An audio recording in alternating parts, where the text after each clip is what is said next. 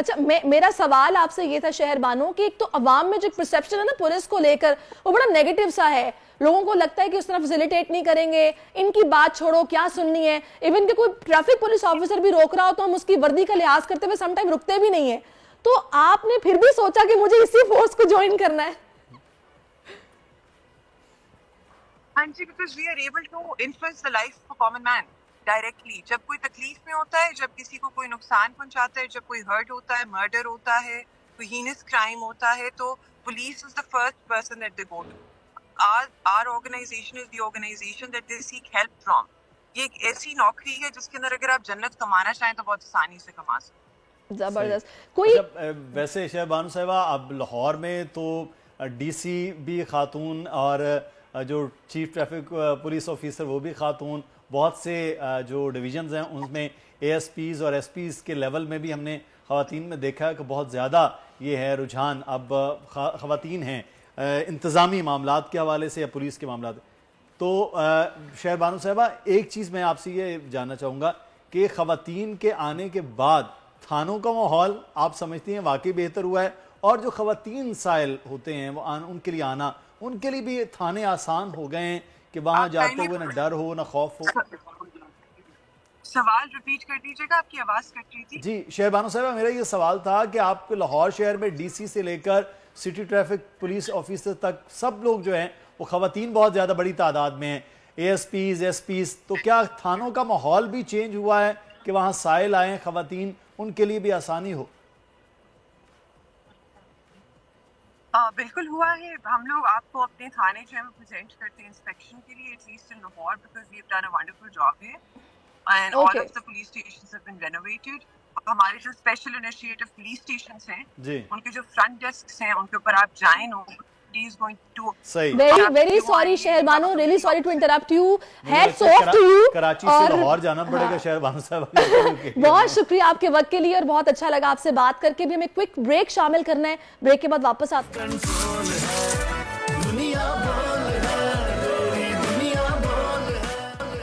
جی welcome back. آج کا دن ناظرین پاکستان کے لیے ناقابل تسخیر دفاع کا یادگار دن ہے, کیونکہ 5 سال پہلے آج ہی کے دن پاکستان ایئر فورس کے نوجوانوں نے بھارتی غرور کو خاک میں ملایا تھا. اور آج کا دن بھارت کے لیے رسوائی کا دن بھی ہے, کیونکہ آج ہی کے دن پاک فضائیہ نے بھارتی فضائیہ کے 2 طیارے گرا کر تاریخ رقم کی. سرپرائز ڈے پر پاکستانی چائے کی پیالی آج بھی ابھینندن کو یاد ہوگی. اسی ساری صورتحال پر بات کرنے کے لیے اس وقت ہمیں جوائن کر چکے ہیں اس وقت ڈاکٹر ضیاء الحق شمسی صاحب ہیں, ایئر کوموڈور ہیں ریٹائرڈ, جو کہ ڈیفنس اینالسٹ ہیں. ان سے بات کریں گے اور جانیں گے کہ ٹیز فینٹاسٹک بھارت کو میرا خیال ہے کہ شاید اس طریقے سے سبق نہیں ملا جو ابھی بھی اوچھی حرکتیں کر رہے ہیں. السلام علیکم ڈاکٹر صاحب. ڈاکٹر صاحب یہ جو ابھی ہم نے کوڈ کاپٹر گرایا ہے اور یہ 27 فروری ان لوگوں کو یاد رہنا چاہیے تھا, لیکن میرا خیال ہے کہ وہ یاد تو ہوگا کیونکہ ابھی نندن نے بھولنے تو نہیں دیا ہوگا. لیکن یہ حرکتیں جو بھارت گاہے بگاہے کرتا رہتا ہے, آخر ان کا کیا مقصد کیا ہو سکتا ہے؟ ابھی یہ 25-26 فروری کا ہی واقعہ ہے جو باقیات آج ملی ہے کوڈ کاپٹر کی. کچھ لوگوں کو عادت ہوتی ہے اپنے آپ کو اور دوسروں کو آزمانے کی, اور بھارت بھی ہمارا کچھ اسی قسم کا پڑوسی ہے جو گاہے بگاہے ہمیں آزماتا رہتا ہے. اور یہ زیادہ دور کی بات نہیں ہے, فروری 2019 ابھی سے 5 سال کا ہی وقت گزرا ہے کہ ہم نے بھارت کو منہ توڑ جواب دیا تھا, لیکن غالباً اس کی تسلی نہیں ہوئی, اور اسی لیے وہ گاہے بگاہے یہ حرکت کرتا رہتا ہے, ہمیں آزماتا ہے کہ ہم تیار ہیں یا نہیں. کچھ عرصے پہلے ہی میں نے اپنے ایک ویلاگ میں انہیں بتایا تھا کہ پاک فضائیہ اب آپ سے 2019 کے مقابلے میں بہت آگے نکل گئی ہے, اور پاک فضائیہ کی موجودہ قیادت نے پاک فضائیہ کو الحمدللہ آپ سے کم از کم 10 سال آگے کر دیا ہے. صحیح. جو نئی ایکوزیشنز ہم نے کی ہیں اس سے بھارت اب بہت پیچھے رہ گیا. آپ کو یاد ہوگا 2019 کے واقعات. کیا نئی ایکوزیشن ہے جس کا آپ ذکر کر رہے ہیں ہمارے ناظرین کے لیے آج کے یادگار دن پر ضرور بتائیے آسان لفظوں میں کہ کہاں ہم ان سے 10 سال اور کس معاملے میں آگے چلے گئے؟